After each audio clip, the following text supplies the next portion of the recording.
All right, it's live. We're going live.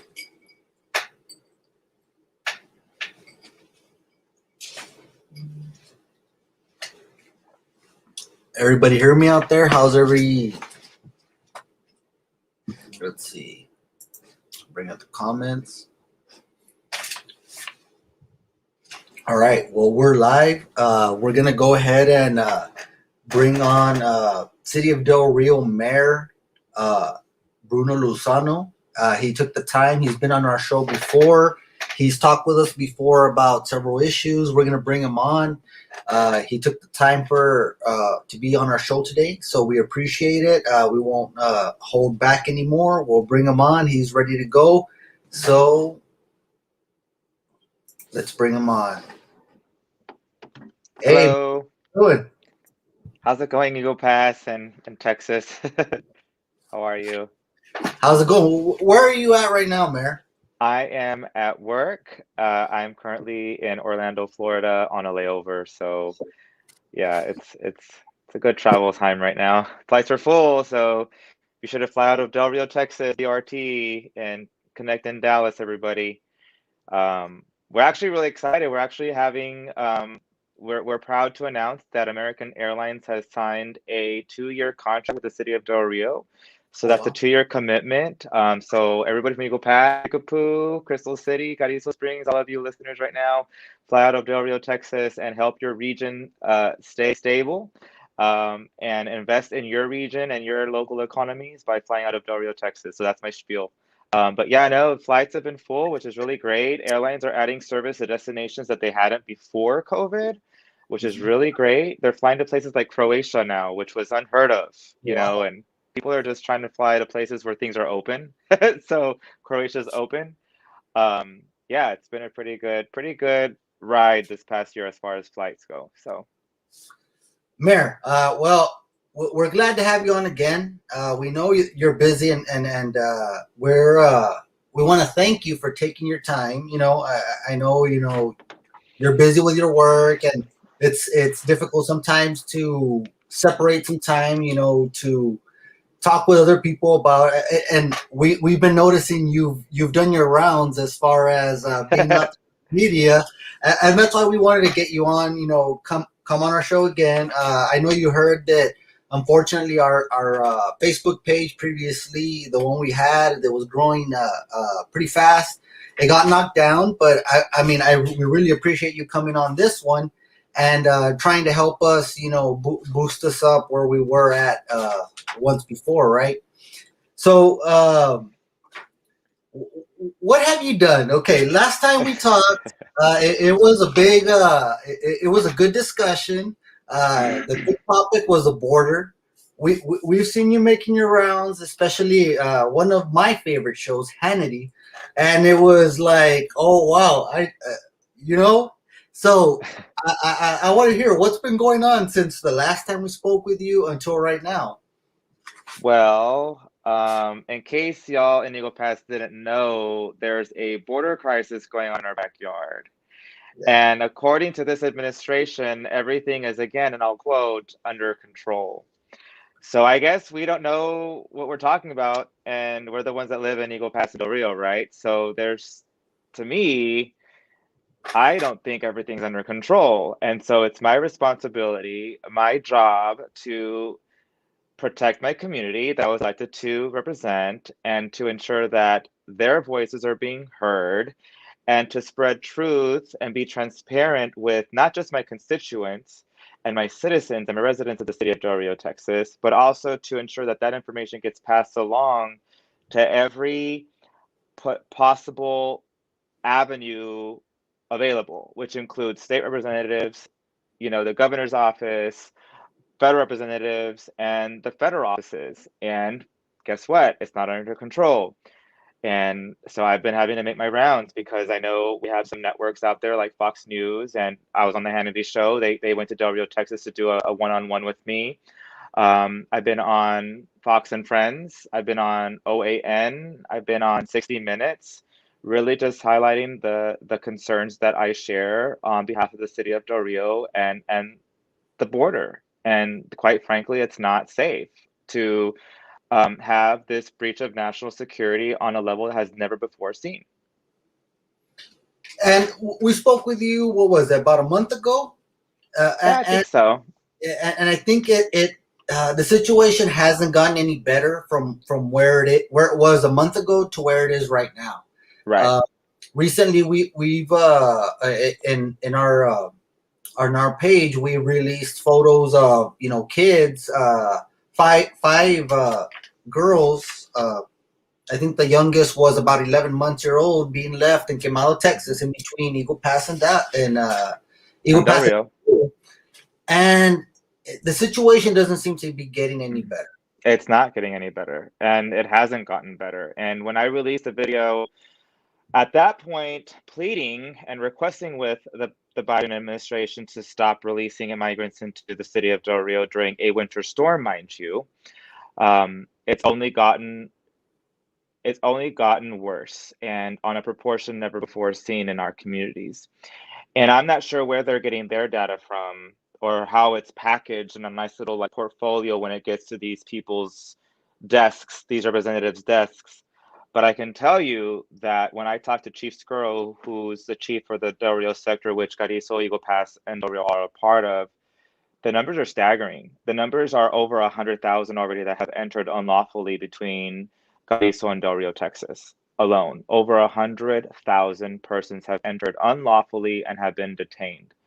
Now, what's really concerning for me is the 30,000 or so that have entered illegally and were detected with the technology that has been placed in strategic points on the border, but Border Patrol was unable to respond in time to capture them and detain them.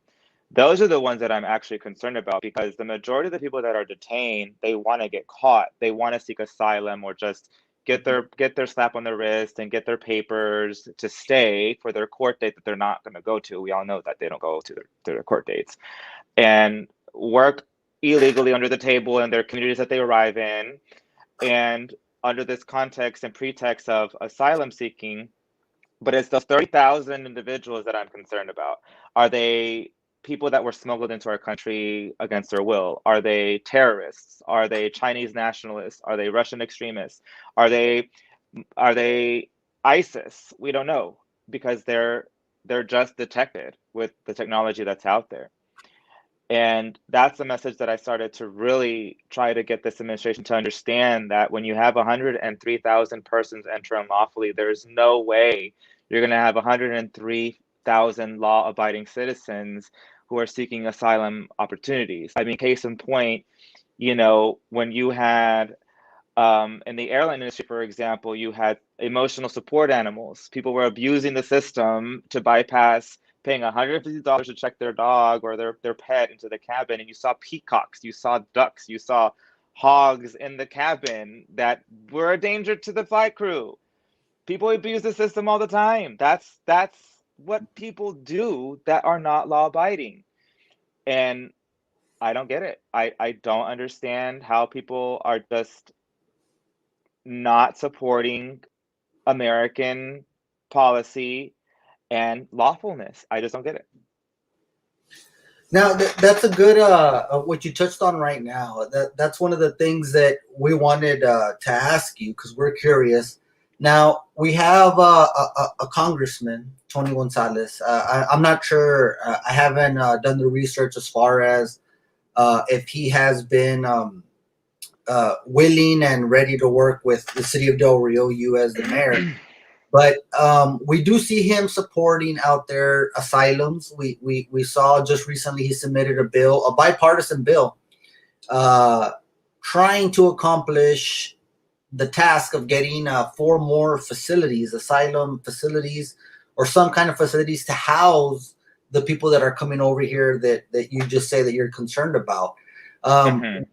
Where do you stand on that as far as the asylums and is that a good thing? Is that something that we want to do, or is that something that maybe is going about it the wrong way? My philosophy will and always will be, you have to start seeking the American dream in a lawful manner, period. And by enabling illegal crossings and condoning that behavior, it has dire consequences because the people that are benefiting are not the American people. It's the people like the organized criminals and organizations in Mexico, for example. They're gaining lots of money, and they're, it's scary that how much power that they're going to be getting from all of this because of monetary gains. Hey, I'm Eric Spellman with ericspellman.com. And today I'm going to teach you about advertising on your website. Oh, I mean, we have you a built a commercial going. website, great That's not content, me. and you want to make some money from it. Technical difficulties. There you go. All right, Sorry. cool. So I just think that's something that needs to be discussed, and creating more facilities for asylum seekers is continuing to enable that behavior. And I use an analogy on Fox not too long ago, a couple days ago, where it's like you have this bursted pipe in your living in your kitchen, right? And you're there trying to like turn off the water, you're trying to like use duct tape, orale, just put on a little tape, whatever, call a plumber later, but really you're so focused on the leak in the pipe that you're not really realizing that you're 6 feet underwater and your entire neighborhood is flooded because of that leak. That's where we're at now. We're not having like one or two illegal crossings a week, a month. I remember growing up in the 90s, we saw one or two illegals like the whole year. I mean, it was something that was like, you heard about it, but you didn't really experience it. Now you're seeing everybody crossing in these numbers. We have 900 persons a day in the Del Rio sector alone. 900 persons is an average 7-day average right now.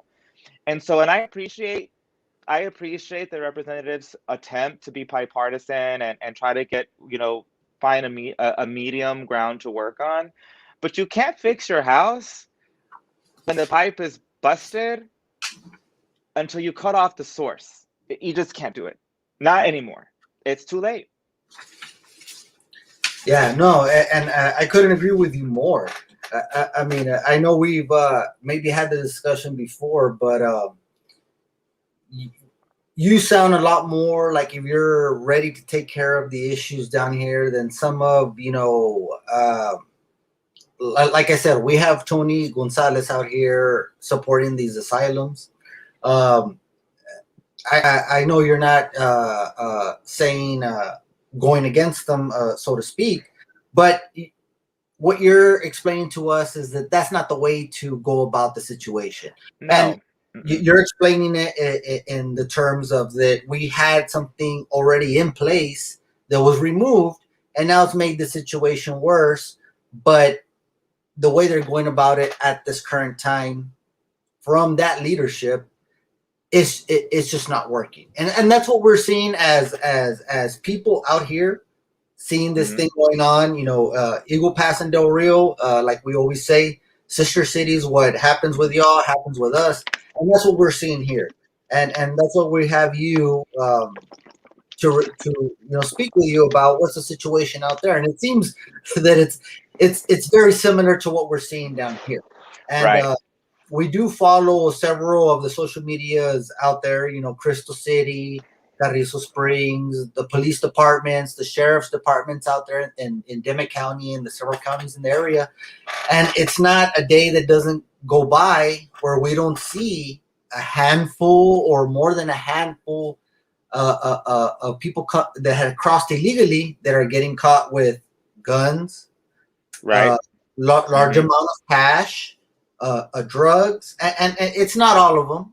Some of them are just getting caught with a vehicle that I mean, how did they get that vehicle to begin with? Whether it's reported stolen or not, how does somebody, their status? Whenever I go and try to buy a vehicle or anything like that, I have to have ID. I have to have, all these forms of to be able to drive something out of a lot, but there everything is being handed to them, it seems.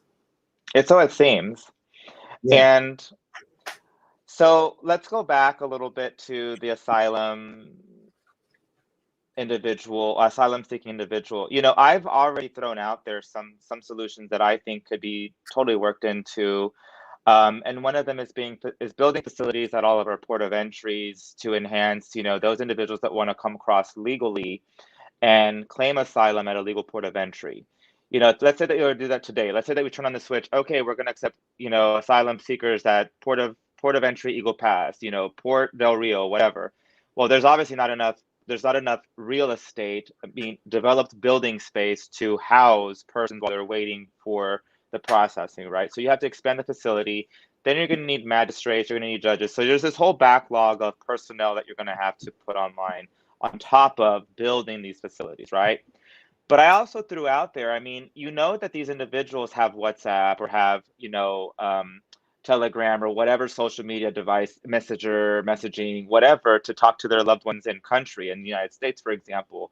You know, that means that they have access to the web and internet. So why not, I don't know, develop a page on, you know, dhs.gov where, hey, I live in Venezuela and I want to seek asylum, and here's my application I can fill out online, submit it, get a file number, get a legal team to be online to hear my story, get a date at a port of entry like, I don't know, Eagle Pass, Del Rio, El Paso, to kind of like even everything out.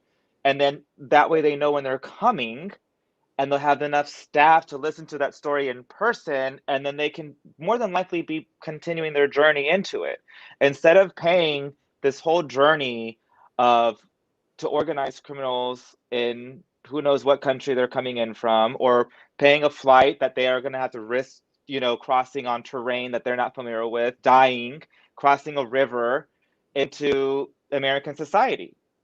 I mean, we would have so much more to gain as an American institution under DHS by that legal process that can be done online than what we're doing right now by building more facilities to house persons in country after they've been detained and released.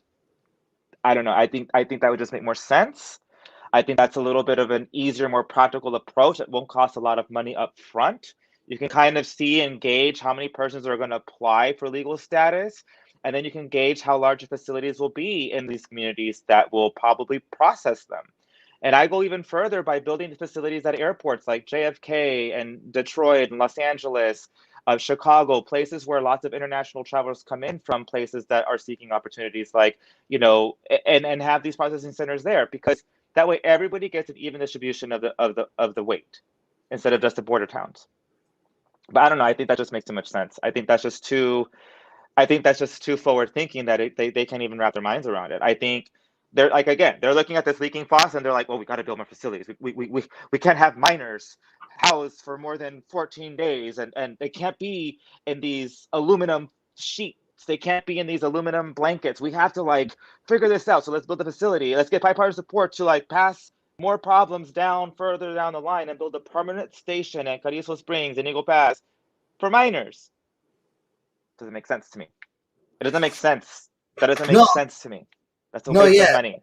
and that's the thing, is that you're not the only one, and I think that that's a good thing that the message is being, you as an elected official in Del Rio, of course, that message is being get sent up to you, and you're able to see that message. And the thing is that what we're having a difficulty with is with elected officials, maybe right now that are in place.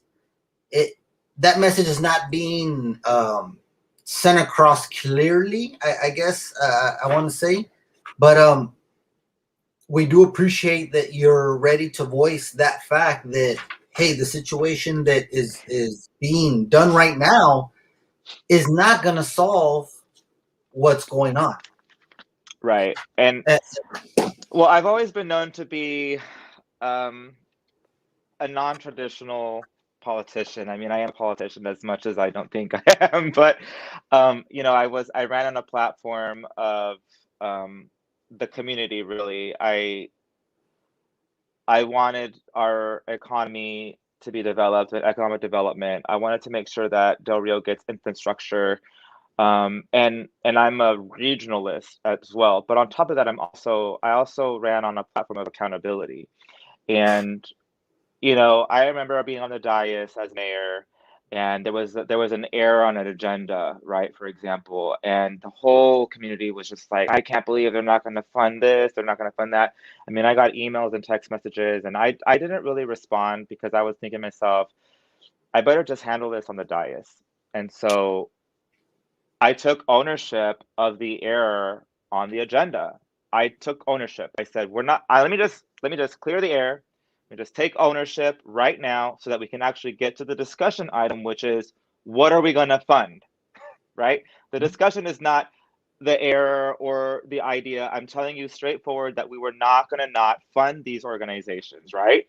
But everybody thought they were not going to fund them for whatever reason because of the way it was posted. It was an error. It was never supposed to be on the agenda to begin with.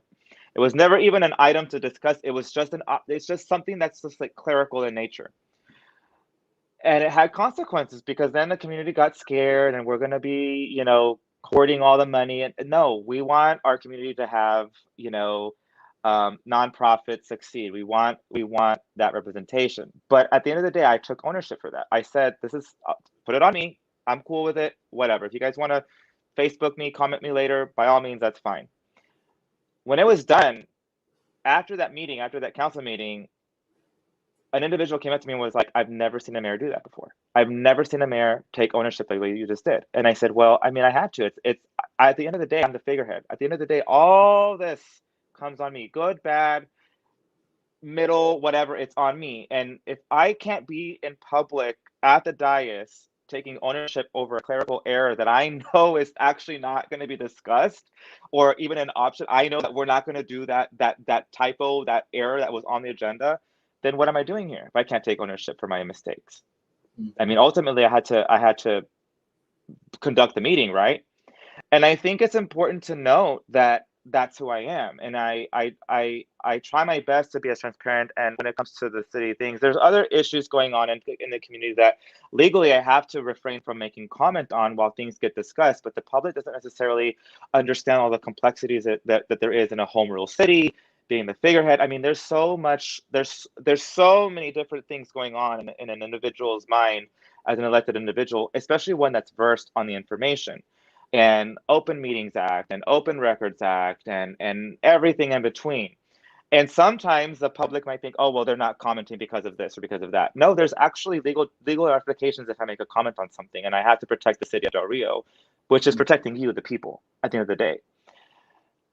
All of that set aside, we're now in this predicament now where this brewing problem of illegal migration and illegal entry into the United States has been brewing. I mean, for decades now. We're talking like back in the 90s when elected officials were trying to reform immigration and things like that. But the thing is that back then it was more workers. Mexican workers were coming in because they've always been transient farmers. We know them. We know the people that went to Minnesota, Iowa. They came back in the winter. I mean, that was a lifestyle. It was like that since my parents did that, in the 50s and 60s. Some point in time that went away, and that's kind of like where it started, where you no longer had a temporary work visa. They kind of took that from people, and the people kept coming because there was still labor needed. And when that started in the 90s, it was just a couple men that would come in, here and there. You would see them. I mean, I never saw large numbers, no more than 5 maybe in the year. I lived on a little ranch out there outside the city limits. But then it transitioned into more people. And then it transitioned into couples or, small family units, and then a couple of the things happened in other courts that affected the border. And I'm just giving you a very short story, very, very short synopsis of what's happening. This is like now in the mid 2000s timeframe where the definition of family unit changed. Before, it used to include grandparent and tia and tío and abuelito or whatever. It got so restricted that it could only be of your nuclear family, your mom, dad, and your siblings. Really, is the new definition.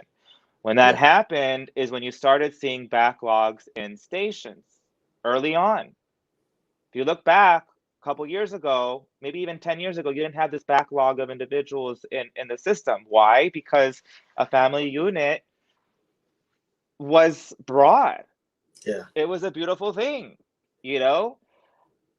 Family units are not just your nuclear family. We all know this. I babysit my niece and my nephew. I'm their tío. And so, like, my brother is going to trust me with his children because that's what brothers do for the most part. I mean, obviously, you're not going to trust. I mean, there's different family scenarios. I'm not talking for everybody. But What I'm getting at is that somebody in a different circuit court that's not familiar with the border redefined the family unit. And since that happened, on top of taking away work visas, on top of taking away, immigration policy away, and actual having legal reasons, or legal processes in place that are quick in essence, this is where we're at. And nobody, not one federal elected person, has really sat down and taken a bite out of actual policy reform when it comes to the naturalization process. This is a policy that's not working for the American people, and it's the naturalization process. It's temporary work visas, it's study visas, it's learning abroad visas, it's temporary, it's specific industry visas. It's a combination of just work ethic and education ethic on top of the naturalization process, on top of people seeking asylum. All this is circulating, and it's just a blob. But what we're seeing here and now is people taking advantage of a loophole, which is asylum. Anybody can claim asylum until proven. Anybody can do it. I mean, you have people coming from nations that are pretty stable, but they're seeking asylum because the term asylum is very broad right now. It's not specific. And if people will come and tell me, no, Mayor, there's actually specificity to asylum. If that's the case, then more people will be turned away when they claim asylum from their country of origin. Doesn't take a rocket scientist. No, yeah, I mean, the way you said it is the way it is that that term asylum, you're seeking asylum. I mean, I personally have known people that have done that, and they didn't have the best interest, in mind. Eventually, they ended up getting deported again. But it goes to the fact that how you're saying is that not everybody that's seeking asylum it has good intentions or is factual with what the history that they're giving you. And I think that puts a lot of places at risk where you have these asylums. Here in Eagle Pass, for instance, we do have one on Bibb Street, right on Bibb Street. Bibb Street is a Oh, very wow. Yeah. yeah. It's I mean, I know, babe. your reaction. I mean, Bibb. It's a main artery here, Yeah. and there's one right smack there. I mean, I pass by daily there, and you see upwards of 30, 40 people in a backyard fence type of thing, and it just you don't know what could happen. And the thing is that anything can happen, and that's not what this whole thing is made for. America to protect us and protect our rights first before anyone else's. So 2 Fridays ago, I think it was now, maybe 3 Fridays ago. I kind of lose track when I'm flying, but because everything's just a flight for me. But welcome to my world of 3-day trips and 4-day trips. But not too long ago, within I'll say within 4 weeks time frame, the Department of Homeland Security, Dr. Eastman, gave me a call. And this was after Mr. Brian, I forget his last name, but he's also up there with he's one of the guys that talks to the Department of Homeland Security for the White House and all those people that are up there in DC, individuals that are in DC. They're not elected; they're appointed. Don't forget that. A lot of them are appointed or they apply for these positions and they get selected. So they're not elected officials up in the Department of Homeland Security. Like Secretary Mayorkas, for example, who's Cuban, who sought asylum. His family left Cuba and they sought asylum and got to Florida. Okay, not the same as the Cubans that are coming to Mexico now. Okay, and I'll touch that in a minute. What I'm getting at is that Dr. Eastman called and they were so excited to speak with the mayor of Del Rio because, they want to collaborate with the city of Del Rio.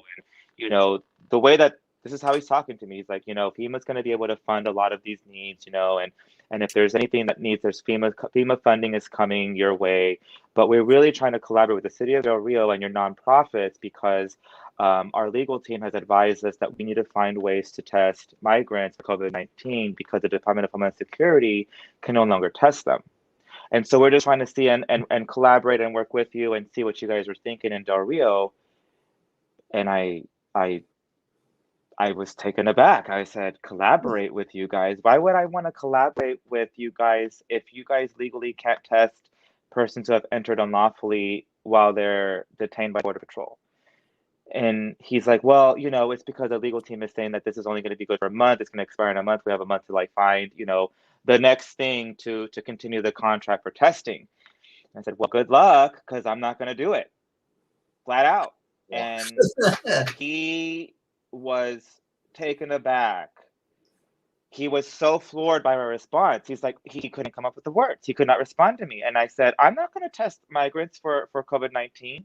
Where am I supposed to put them if they test positive? Well, that's what the hotels are for, Mayor. We have vouchers for the hotels. And I said, excuse me? I go, which hotelier do you expect me to call after I hang up with you and say, oh, hey, hotel owner, Department of Homeland Security is going to refund the migrant stays for quarantine. And they're asking me to ask you if you want to collaborate with us and host them for 14 days at minimum. Who knows if they're going to need to be there longer, but it's going to be refunded using FEMA funds. I said, what am I supposed to do? And then secondly, what am I supposed to tell the city of Del Rio when I couldn't even test my own citizens during the peak crisis because I didn't have enough resources? We had to use state resources. Everybody knows we had to use state resources to come in and help us out during our spike. Eagle Pass had a spike. We had a spike. We plateaued. Then y'all had a spike, and we had a spike. It's like we were spiking, and we were using state resources. Who am I supposed to? Oh, let me call the CEO of Albany Regional Medical. Hey, by the way, if migrants need hospitalization, please set aside maybe 20 beds just in case the 900 a day, maybe some of them test positive for COVID-19. And we'll just figure out where to put our Del Rioans and Ubaldans that happen to be vacationing here or whatever. We'll figure out a place to put them later. But the Department of Homeland Security is going to refund you. That's what they told us. They're going to refund you. Do you know how long it takes to get a refund from the federal government of all entities? I mean, come on. And he was not happy with me. He was not happy with me, and I was livid. The audacity, the embarrassment that how disconnected they are with border town mayors, and to try to bully this mayor who's okay. Sure, let's go that route. I'm gonna put my heels down, literally. I said, he goes, well, other mayors and judges in the valley are doing it. And I said, yeah, well, I'm not other mayors or judges. I'm not worried about them. I'm worried about the city of Del Rio and my constituents and the people that pay taxes to the city of Del Rio. Where am I supposed to put them? Where am I supposed to put these unlawful persons? Yeah. No answer. I'm supposed to find all these solutions for them. Well, guess what? It's not my problem. And it's not Mayor of Eagle Pass problem. It's not Mayor of Laredo. It's not Mayor of anybody's problem. It's the federal problem. And they keep passing the baton on. And of course, other mayors are probably in this rock and a hard place. And maybe they have their NGOs doing it for all I know. I'm not going to do that on their behalf. Period. Not anymore. I'm putting my foot down. And I've taken such a hard stance on it that it's ricocheted through the Department of Homeland Security. I'm pretty popular, but not for the fun reasons up there, and rightfully so. I mean, if they're that disconnected, a mayor's asking you to not release migrants into your community during a frickin', freeze. Excuse my French. I'm trying to be very diplomatic here, but during a freeze, yeah. But the public, I try to be. It just ricochets how disconnected they are, and the ripple effect is because I had no groceries in my grocery store. HEB no tenía nada para la gente aquí del Río. And you want me to oh, yes, 15 migrants? That's all? Oh, sure. Why not bring them 30? Let me go clear the snow with my snowplow that I have sitting at the park. And let me go put some salt so that you, Border Patrol, can, with pomp and circumstance, bring 15, 30 individuals into the city of Del Rio. And let me go wake up all of my volunteers for the nonprofit that are helping you guys right now. Let's go wake them all up in the middle of this while they're attending to their families who have no heat, no water, because ERCOT shut us down, and we all experienced that, for your persons that decided to cross during a winter storm. That makes a lot of sense, Mr. Biden, Mr. President Biden, and Mr. Secretary Mayorkas during a crisis. Do not turn on your TV. That's where it stems from. I mean, and this is my frustration now, and this is why I am speaking my mind and telling people that need to hear it what they need to hear in a nutshell.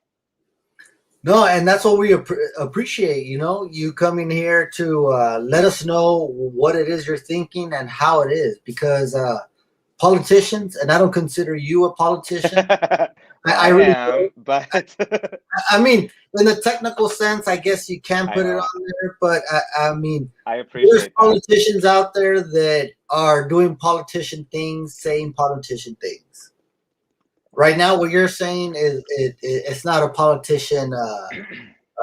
You're not a politician saying these things. You get where I'm going at I now. understand where you're coming from. I do. And I appreciate that. I appreciate that very much because it just shows I think it really just reminds me of where I come from and I care about Eagle Pass as much as I care about Del Rio. I care about Carrizo Springs and Uvalde. And you can ask the judges when I go to represent our community at the Middle Rio Grande, for example, when I walked in all green and new, I didn't know what I was doing. And they respect me because they know that I care about our communities, not just Del Rio. If Del Rio's strong and economically developing, that means Eagle Pass and Uvalde are, and the cities in between. And I've always had this region ideology of like, we got to get this in together, right? And so, like, what's happening in Del Rio, I know you guys are having a mirror effect in Eagle Pass as far as the migrants go. We're in the same border patrol sector, for God's sake. And if I just go in there hooting hollering just for Del Rio, that's not going to do me any good. It's not going to do you any good. And it's not the truth either because it's happening in our sector. Mhm. So that's where I'm at. I mean, that's just how I am. Now, when I was following some of the recent interview you've had on Fox, Mhm. now there was a certain other political figure that got I guess called out for lack of better words. But you want to touch a little bit about that and what was that about? Well, I had read a couple of Congresswoman Ocasio-Cortez her tweets. I'm trying to like remind. I'm trying to remember what Ocasio Cortez's tweets. AOC. AOC. Um, I was trying to recall what she tweeted. What really got me? Oh, that we need to stand in unity with Palestinians. I think it was, or something like that. Mm. And so I had read Senator Cruz's tweet about right after he tweeted something about all the crises that are happening, crises, not to mention just the border crisis, but also the economic crisis and the gas crisis, and so they were kind of like side by side, when I saw them in my Twitter world, and I thought to myself, in fact, I asked my mom, I go, wouldn't it be nice if these politicians from New York actually like stand in unity with Americans from the border? Like, wouldn't it be nice if they actually said, we stand in unity with Ruben Chavia Elementary that had to be on lockdown. We know you were scared, but we're going to try to do our best to reform what's going on. Wouldn't it be nice if they actually send, you know, their own tents and funding and do their own testing for federal issues in our municipalities instead of like making us mayors try to figure this out for them? Wouldn't it be nice if they actually like stop ignoring the border crisis and stop talking about things that don't really involve them right now? Mhm. I mean, nobody should be being killed by a bomb in their home country. It doesn't take a rocket scientist to know that people should be able to exist in this world without fear of being shot to death in a war zone. However, my student population at an elementary school is being traumatized in real time right now because migrants are getting that close to the perimeter fence that they have to lock down. Now I'm going to have to deal with PTSD for these kids, American children, Mhm. and they're being ignored. And they're able to tweet these things. They're able to tweet ideologies and fantasy and reality and tell their story. They're able to tweet things. But you know what it is? You know, it's actually the challenge is actually finding a middle ground and compromising and actually providing law and reform. That is a challenge. That's where it takes talent. And that's where I feel like I succeed by getting my council colleagues. We have our discussions, we figure things out, we vote, period. We ordain things into law in the city of Del Rio, just like your council and mayor does in the city of Eagle Pass. Mayors and councils are the fundamental existence of government. We're the local government, and we had to do this every single day. We face the choir every single day. Y'all come singing to us, marching down and telling us your concerns, and we have to figure out solutions. We have to. We cannot ignore y'all, period. We live in your communities. They get to say all these grandiose things, philosophical in nature for the most part, social constructs in the other. They're fleeting. They're fleeting moments. They're stretched so thin. And then now Congressman Iman from Minnesota tweeted, Palestinian lives matter. And I thought to myself, American lives matter. American lives matter. If you're going to go this broad spectrum of ethnic groups and move from Black Lives Matter to American Lives Matter, or to Palestinian Lives Matter, well, I'm going to toot and holler right there and say, my life matters, and the city of Del Rio lives matter, and we're sick and tired of having to deal with this consequence of inaction at your table. You need to go out there and figure out how to talk to the right, the Republican Party, and find a solution for all of this nonsense happening in our backyards. And stop getting on this like ideology that other people's countries' lives matter and making us Americans feel guilty for enjoying our livelihoods, enjoying our 5-minute drives to Walmart and buying things at a discount, enjoying things, and oh, it comes at a cost, an environmental cost, this and that. You know, it's so ironic that the people who were pushing against a pipeline development caused the gas crisis, and the people who need it the most are the ones that felt it the most. I didn't even feel the gas crunch because I have a really good quality of life. But I can tell you some of the people who don't have that quality of life up in Minnesota and freaking, sorry, I did it again, and Iowa, All right. they felt it. They felt that $7. I heard. I can't confirm it. I'm not in Virginia, but Virginia had like $7 gas. California, California, but the pipeline was. I don't know. I sat on the segment 3 chairman for Ports of Plains, and I know about the Permian Basin. And I talked to mayors north and south of Del Rio. You know, Mayor Cantu and Mayor Cifuentes at the time, and I talked to Mayor Gunter, Mayor Pope, and all those. I mean, we know we understand there's a need for renewable energy. We totally get that. But the thing that you know, they're over here talking about renewable energy, but they're tweeting from their phone. Composites, like you have oil, you have greening. It's like you're trying to put pressure on Americans for driving a car. And I get that maybe we can like reduce emissions collectively speaking, but the reality is that petroleum isn't the vehicles are not the only thing that are being fed by petroleum. You have to build, you know, syringes for healthcare, the masks that you're wearing for protection against COVID.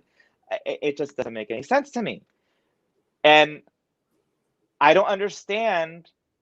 I don't understand. I don't understand. And I talked to a senator from North Dakota, a state senator, and I asked him when I was at Ports of Plains, when I went to Williston, North Dakota, and I asked him, so what's the deal with this whole Native American tribe? And he goes, Mayor, it's the media. It's the media making this thing or deal. And I said, okay.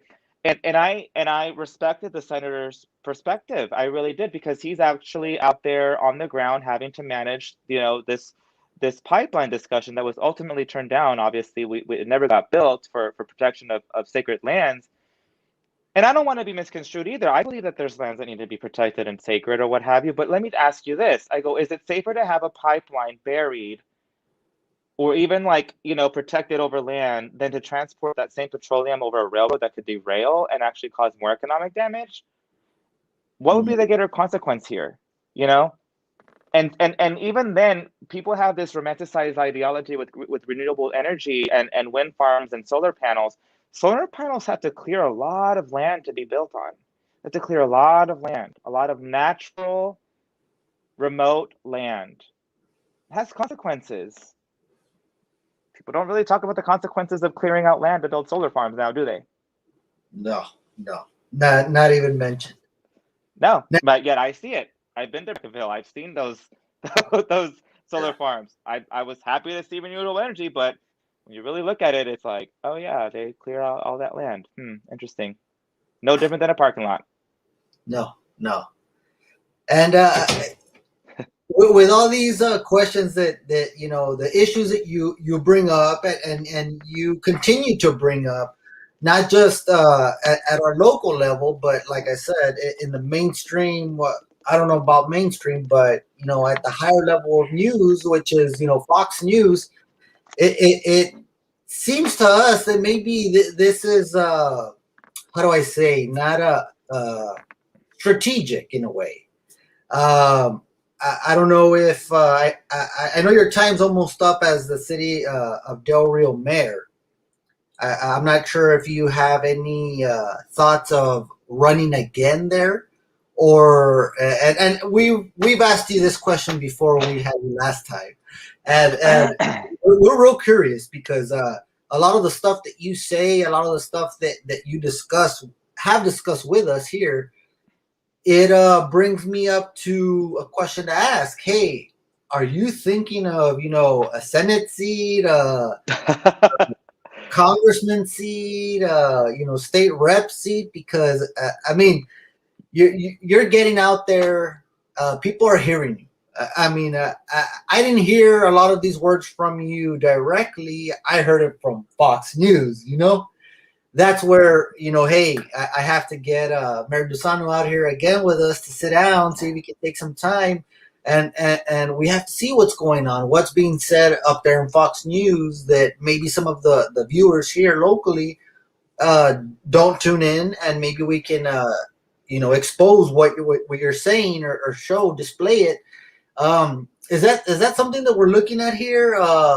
First of all, I guess the city of Del Rio, is that something that's decided? You're gonna run, you're not gonna run, still undecided, and if that is, are we looking at maybe something further? Because we have Congressman Tony Gonzalez's seat is coming up very soon. State Representative Morales' seat is coming up very, very soon. Uh, uh, Senator Gutierrez as well. So So, in a nutshell, I love my community, Del Rio, Texas, and I not to be biased, but I will put Del Rio first.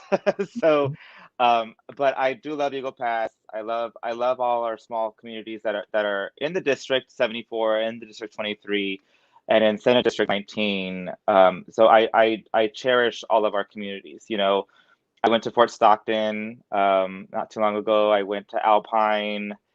And I just love the country out there. I really do. I think there's a lot of issues that really need to be brought to light. Education, for example, I know that we had Senator Gutierrez and Representative Morales bring up Texas A&M, for example, and I have my own thoughts and opinions on the matter. And of course, I think that they're advocating for a campus on Eagle Pass, which I support. I think it's great for you guys to invest in higher education. I also think there's other opportunities and avenues that we could consider with other state colleges. Um, what I'm getting at, though, is what's important to understand is that I want to take the best avenue and the best approach to contribute to my community, whether that be the city of Del Rio, the districts that I just mentioned. Um, I still think that there's enough time for me to evaluate and assess what I really want to commit to. Um, Speaking frankly, when I ran initially, we didn't envision immigration or COVID-19 at all, and unfortunately, these issues have come up and have taken a toll on a lot of locally elected officials, especially border town elected officials. And I think that's something that weighs a heavy heart for us. And we have to sit down and think to ourselves what our long-term vision and plan is. I will always contribute to my community, and I will always extend an olive branch of support to communities like Uvalde and Eagle Pass, Bracketville, Camp Wood, Crystal City and all of these Tejano, I call of us like the Tejano culture, Tejano communities, because we are, even los güeritos, they're a part of Tejano culture. You can't not have them. Mhm. But all jokes aside, I want to make sure that I am in the best position to contribute to my community, whether that be to run again as mayor, whether that be to run for representative, District 74, Senator District 19, or Congressional District 23. I have a lot of thinking to do. Because first and foremost, I'm a registered Democrat, and I've been calling out the Democrats left and right. And Yeah. so I'm not pretty well liked by a lot of people in the party. And I say that very forthcoming and very open, because what I'm doing has consequences to my political career if I was to continue in that platform. Republican speaking, I do hold family values. I believe in the Second Amendment. I was law enforcement security forces, and I think that we have a right to carry. And and again, I'm a registered Democrat right now, but a lot of Republicans don't really think about my philosophy or my the programs and the institutions that I support. I think the silver lining for the Republican Party oftentimes comes down to my LGBT stance. And, I'm an openly gay elected official. I'm a gay man, and I'm open about it, and I always have been, and I've never gone into hiding. And what's interesting is that my election, I had a lot of Republican support. I actually had more Republicans turn out, because Republicans turn out in Del Rio, Texas, whereas the Democrats don't really turn out. And I always found that very interesting, how much support I got from the north side of town, which is where Republicans predominantly live. They live everywhere, but predominantly in the north side of Del Rio. Mhm. And I think it's always been a contingency because, the rhetoric from the right is oftentimes the extreme religious right. And it doesn't really bother me that they have their fundamental belief systems in place that they want to support and protect that. I want to support and protect that too, because I believe in freedom of religion. I believe everybody has the right to believe whatever they believe. And by default, I support that, and I support the opinion or the beliefs that they have. And I think that's a beautiful place to be in life. But you don't hear that too often from somebody like LGBT, because what you often hear is, oh, well, they don't want to sell me cake, and I'm mad about it because I'm gay and I want you to make a gay cake for me. Dude, you know what I would have done? I would have not given them my business, and I would have gone somewhere else to get a cake that really wants to make a cake and make profit. You know what I'm saying? Like, for me, that's just my philosophy. And the reason why I digress so much is because, like, I have a lot of things to think about. Do I want to stay in my party? Am I in a place to transition to the Republican Party? Am I going to be independent? People call me a libertarian. I'm at a crossroads right now in my political career, and I need to make sure that my mind, my philosophy is to my community, and that's Del Rio, Texas, first and foremost, and then the region and the districts as it applies to everybody else. But I'm very open. I'm very frank. I'm very straightforward. I mean, I think that people have discussed me and this openly gay guy that got elected in Texas, red state, and he's flamboyant. He wears heels. He's in a tutu and a Speedo. What happened in Del Rio? And I think that really showcases that Democrats don't even recognize their own party. And I think that they don't even recognize red states for being open-minded. I never brought gay issues to the dais. The only times I ever talk about gay issues is during Pride Month, just like any other real mayor does. I mean, that's what big city mayors do. And that's like, okay, cool. Well, I'm going to proclaim LGBT Day in June. No big deal. I also proclaim Veterans Day, Memorial Day, Nurses Week, Police Week. I mean, it's just a spectrum of the fabric of the community that I represent. I was so I was so excited to be in this role, to bring rabbis to do, I had a rabbi do invocation, for example, for prayer. I had Christian denominations of all kinds and creeds in the meeting to do a prayer open service for us for our meeting. I had moment of silences for everybody. That, I think, is the representation of the city of Del Rio and the people that live there. We're not just one type of Christian faith. We're a spectrum of everybody. Now, again, to answer you, I kind of went in this whole loop because these are the things I have to discuss. These are questions that people who would vote for me or not vote for me are going to discuss. Well, he's LGBT. I'm not going to vote for that guy. Or he's a former Democrat. He's going to just change and become Democrat. No, you get what you see. This is it. I will speak the truth. And if I believe in something, I'm going to speak out, whether you're Democrat, Republican, Independent, Libertarian, Green Party, whatever you are. I'm going to protect my community to the best of my ability. And I will stand up against immigration reform no matter what side I'm on. I will always be very mindful of the taxpayer dollar, the hard-earned dollar from all of us. I will always try my best to not do things like fund $86 million for hotel vouchers, for example. I think that's ridiculous. And those are just my thoughts right now. I think it's still premature for me to say, yes, I'm running again, and yes, it's going to be for this, or no, I'm not running for that. It's going to be because I'm running for this. I think I need to really sit down with my family and have that discussion because it's affected them. It's affected my family. No, I could imagine, and more than anything, if whoever is telling you you sound like something or whatever, I mean, you sound like a conservative to me. I mean, more than anything. Well, I mean, the way I hear it come from you, that's the way it sounds like to me. You have a lot of those values, and I think it touches a lot on not only these border towns, but the entire state of Texas.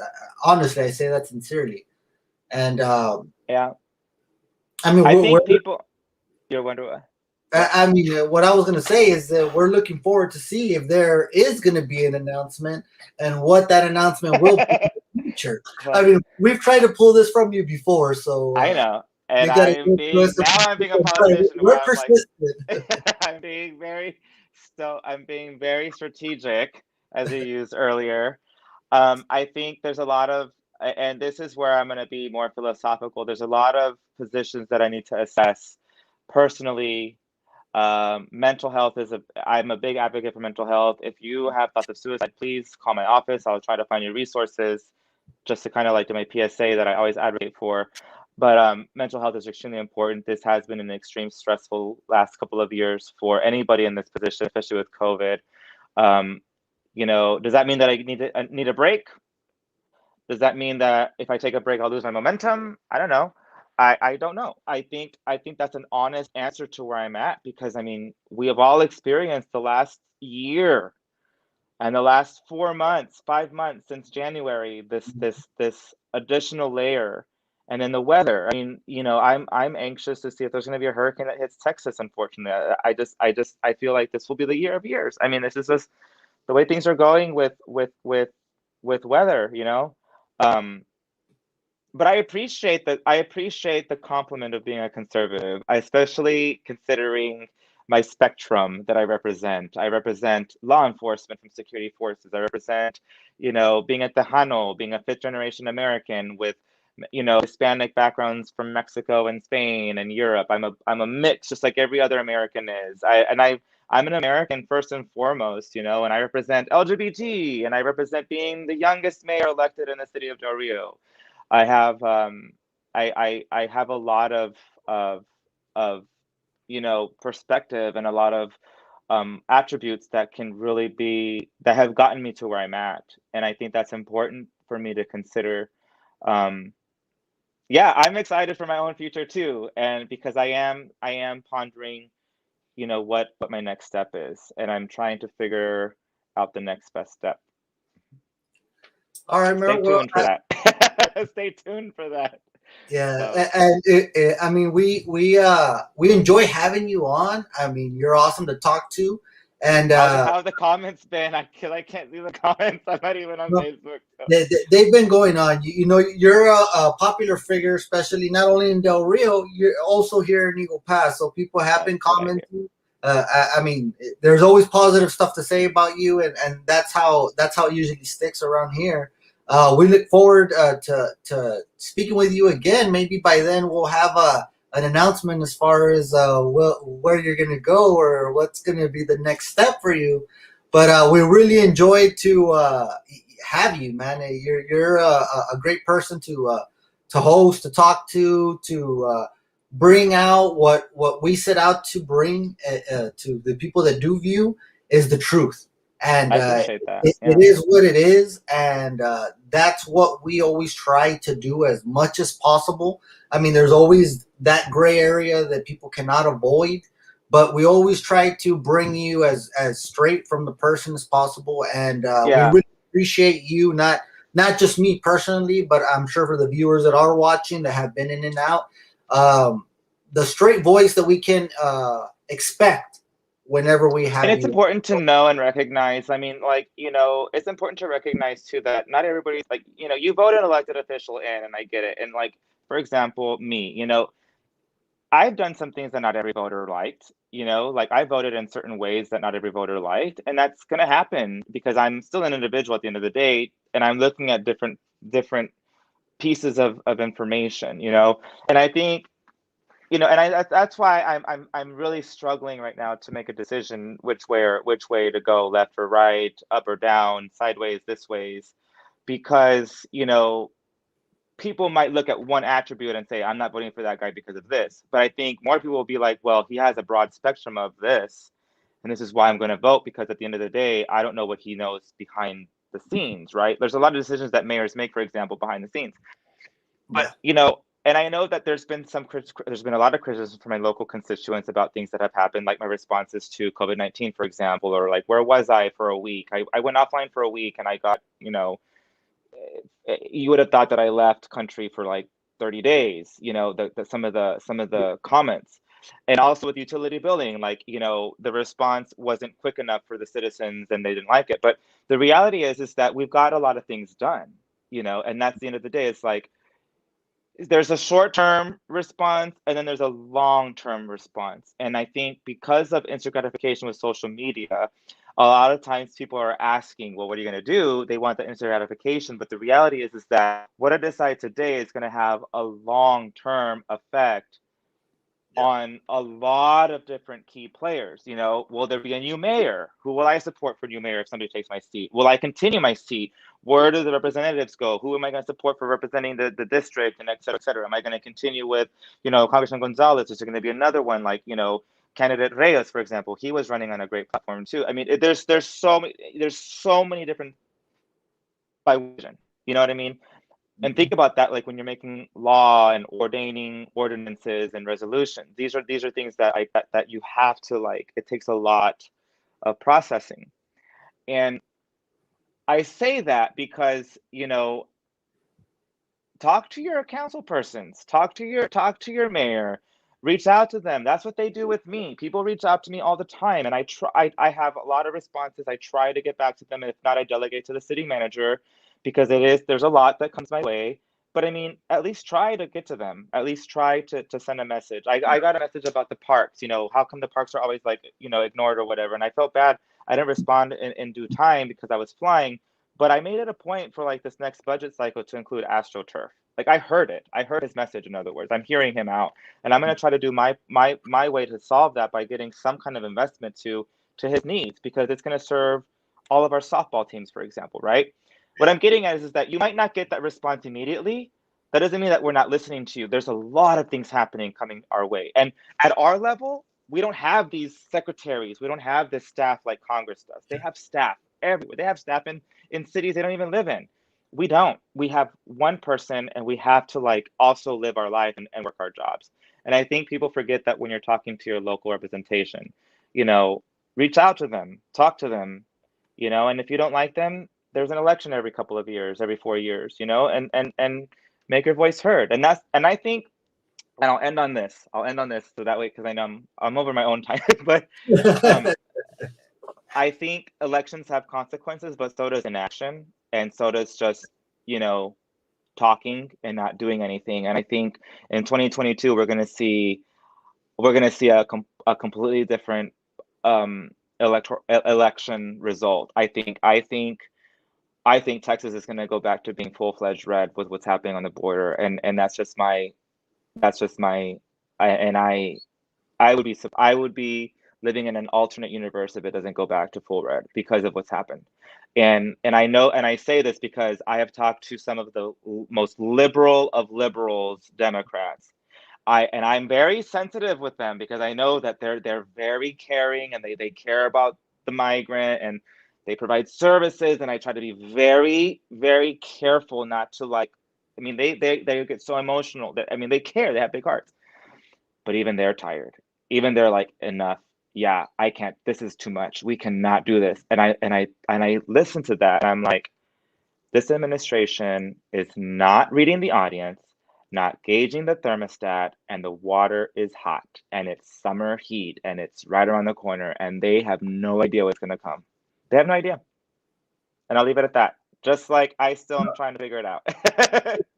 Well, see, that puts an interesting twist to it, since you're stating that it's going to be a red state upcoming election, overwhelming red state, and you're a registered Democrat. So I'm interested in how that's going to play out.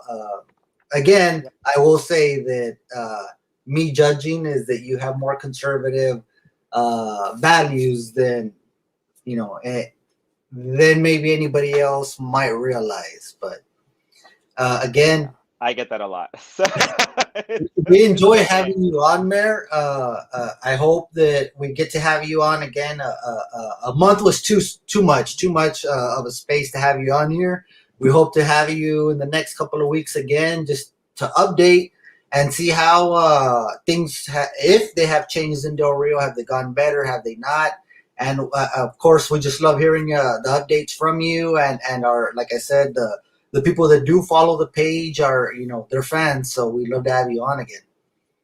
I appreciate that. Yep. And I wish the best to Eagle Pass. I know you guys are going through a rock and a hard place too with what's happening, and, you know, and support those elected officials that are hearing you out right now. And if you need me to pass along any messages, by all means, I will do that on Fox, AON, CNN, whoever is willing to hear our story. I will pass along the message, and I do bring you guys up when I can. You know, it's what's happening in Camado. That shouldn't be happening, and it's disturbing. It's unfortunate, you know, the priorities of some of the elected officials in Congress right now, and I'll end it at that. So, all right, here for our communities. Yeah, like I said, thank you for coming on. We appreciate your time. We know you're busy taking care of business and all, but thank you for coming on. And any last words for anybody watching out there? For all of you veterans out there, and for those of you who have lost loved ones in service, enjoy your Memorial Day weekend that's coming up. If I don't get to come on before then, I'm a veteran, and so thank you for all of those that have served, and let's pay our respects for those who have fought for our freedoms and protected our country at our time of need. So with that being said, enjoy the rest of your week and the rest of May. We'll see you then. All right. Well, thank you, City of Del Rio Mayor Bruno Lozano. We appreciate having you on, and we'll catch up with you soon. Have a great day. Have a great evening. Bye-bye. Yeah. Bye, Eagle Pass. All right, guys, we're going to take a quick 5-minute, 10-minute break, and then we have Dr. Alma Arredondo Lynch for you guys coming on. So if you guys give us a little bit, about 10 minutes to transition and switch over, we'll have Miss Alma Arredondo Lynch for you guys to introduce herself to you and to speak a little bit about her history and what she's been through, right? So give us 10 minutes. We'll be back right on, guys. Thank you.